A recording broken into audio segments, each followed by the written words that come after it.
Nu, kolegos, spėkit, kas pas mus naujo. Kaip paskutinį kartą buvo atvažiavęs vadas, užgrūzinom, kad mums reikia baro. Pažadėjo pagalvoti ir idėją palaimino, taigi ėmėm forsuoti įvykius. Visi, kas galėjo, laisvų laikų ir dirbo.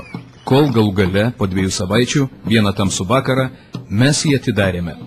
Geriausia, kad per atidarimą Zenka perkirpo juostą ir dar kapelioną privertė palaiminti mūsų kūrinį, nors tas ir laužėsi. Taigi dabar gerai, turime kur vakarais pabūti, nereikia trintis gyvenamosiose palapinėse. Tiesa, alus čia nelietuviškas, bet vis tiek skanus. Į jūsų sveikatą.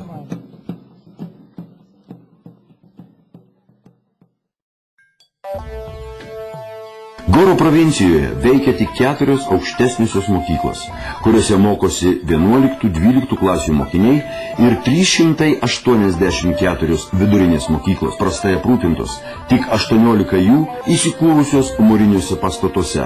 Dažniausiai vaikai mokosi palapinėse, trūksta sąsiuvinių, rašiklių, vadovėlių.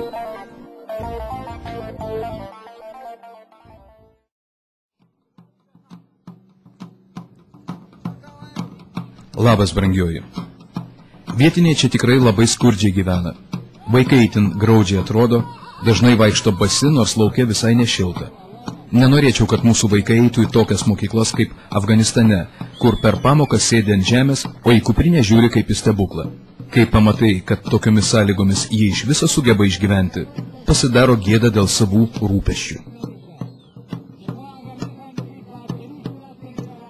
Joj bernelį, sina vajenelį, prakalbėjo jin žirgelį, prakalbėjo jin žirgelį. Avai žirgelę juodį beralę, tu pavirskė šiauriumi vėju, tu pavirskė šiauriumi vėju.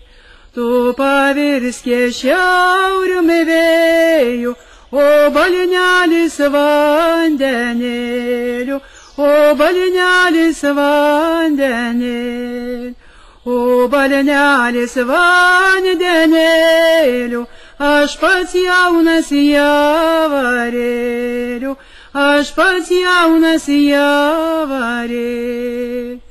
Atei mergelė vandenio, ing javarį prakalbėjo, ing javarį prakalbėjo. Javarėlę tu medelę, tai dardavo žalio šakelės, kokios gražios tavo vuogelės. Atei žiemą šaltas laikas, nudžius tavo žalio šakelės, nukris tavo gražios uogelės. Oi mergelą mergužėlą, po žiemos bus vasarėlė, po žiemos bus vasarėlė. Atžels mano žalio šakelės, nunoks gražios mano vuogelės, nunoks gražios mano vuogelės.